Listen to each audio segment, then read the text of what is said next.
हर हर महादेव, जय श्री राम। दोस्तों, आज हम बात करेंगे सनातन धर्म की एक कथा के बारे में। ऐसे तो हमारे सनातन धर्म में अनगिनत कथा है जिससे कुछ ना कुछ हमें सीखने को मिलता है। तो आज की कथा में हम भगवान विष्णु और उनके भक्त के अद्भुत प्रेम के बारे में बात करेंगे। बहुत समय पहले की बात है। एक गाँव में एक ब्राह्मण रहता था। वो ब्राह्मण बड़ा ही निर्धन व्यक्ति था। उसके पास इतनी धन संपत्ति नहीं थी, पर वो हर वक्त भगवान विष्णु की भक्ति में लीन रहता और हर वक्त भगवान विष्णु की भक्ति करता रहता, जिससे वो संतुष्ट था। उस ब्राह्मण का नाम देवदत्त था। देवदत्त बड़ा ही दयालु और ईमानदार व्यक्ति था। उसकी दिनचर्या थी सुबह जल्दी उठकर गंगा जल से स्नान करना, भगवान विष्णु के सहस्त्र नामों का जाप करना और अपने पूरे दिन में जो भी जरूरतमंद व्यक्ति होता उसकी वो मदद करता। उसकी ये दिनचर्या थी और हर वक्त भगवान विष्णु के नाम का जाप करता रहता। तो कहते हैं ना, जो भी भगवान की भक्ति करता है उसके जीवन में कठिनाई आती है। तो ऐसे ही देवदत्त के जीवन में भी एक कठिन समय आया। करीब 4-6 महीने से उसके गांव में बारिश नहीं हुई, जिसके कारण उसके गांव में फसल नहीं होंगी, जिसके कारण उसके गांव में अकाल पड़ा। उसके गांव में अनाज की कमी होने लगी। अनाज की कमी के कारण कई गांव वालों ने कई दिनों से कुछ खाया नहीं था, जिसके अंदर देवदत्त भी शामिल था। देवदत्त ने भी कई दिनों से कुछ खाया नहीं था, पर वो हर वक्त भगवान विष्णु की भक्ति में लीन रहता था। गांव वालों के पास इतना अनाज नहीं था कि वो एक दूसरे की मदद कर सके, पर देवदत्त भगवान विष्णु की भक्ति करता रहता। उसकी भगवान विष्णु के ऊपर अटूट श्रद्धा थी। उसने तुलसी की माला ली और अपने गले में बांधी और भगवान विष्णु की भक्ति में लीन हो गया।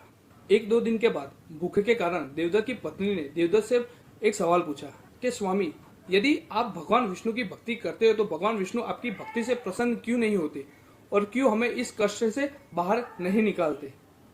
और यदि भगवान विष्णु इतने ही शक्तिशाली है तो वो हमारी मदद के लिए क्यों नहीं आते?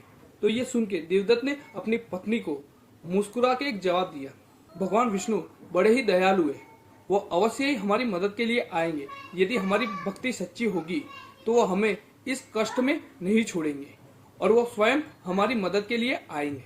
तो 1-2 दिन के बाद जब देवदत्त अपने घर में भगवान विष्णु के नाम का जाप करता था, तो उतने में उसके दरवाजे पे एक साधु आए।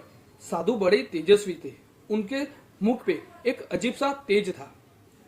उन साधु ने देवदत्त को आवाज दी कि वत्स, मैंने कई दिनों से कुछ खाया नहीं है, क्या तुम मुझे भोजन कराओगे?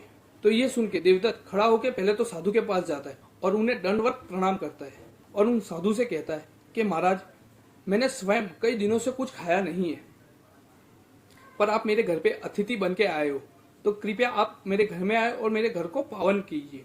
तो साधु और देवदत्त के घर में जाते हैं। तो देवदत्त अपनी पत्नी को कहता है कि घर में जो भी कुछ अनाज थोड़ा भी बचा हो वो इन साधु को दे दिया जाए।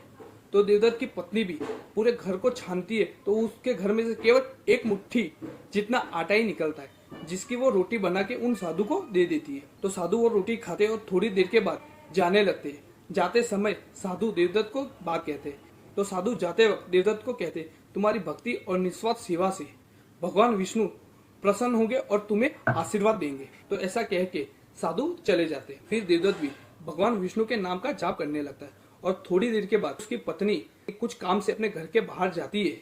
तो वो अपने आंगन में देखती है एक सोने का बड़ा पात्र रखा हुआ था, जिसके अंदर खूब सारा अनाज था। तो वो देख के बड़ी हैरान हो जाती है और देवदत्त को आवाज लगा। तो देवदत्त भी भागा भागा वहां जाता है। तो वो भी ये सब देख के बड़ा ही आश्चर्यचकित हो जाता है कि इतना बड़ा सोने का पात्र, उसमें इतना सारा अनाज यहाँ रख के कौन गया? ये दोनों सोचते, उतने में ही ऊपर से आकाशवाणी होती है और आकाशवाणी होती है कि देवदत्त, तुम्हारी भक्ति और निस्वार्थ सेवा का ये परिणाम है। मैं स्वयं तुम्हारे घर पे साधु बन के आया था तुम्हारी परीक्षा लेने। तुमने अपनी भक्ति की शक्ति से मुझे प्रसन्न किया है। आज के बाद तुम्हारे घर में कभी भी अन्न की कमी नहीं रहेगी और ये अन्न तुम्हारे और बाकी भूखे गाँव वालों के लिए है।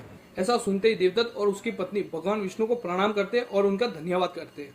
और देवदत्त और उसकी पत्नी ने वो अनाज पूरे गांव वालों के साथ बांटा और उसी के साथ पूरे गांव वालों की सारी परेशानियां दूर हो गई। गांव में फिर से बारिश होने लगी और खेत में फिर से फसल लहराने लगी। तो इस कहानी से हमें एक सीख मिलती है, यदि आपकी भक्ति सच्ची है तो भगवान आपकी परीक्षा जरूर लेते हैं, पर आपको उस परीक्षा में कभी अकेला नहीं छोड़ते।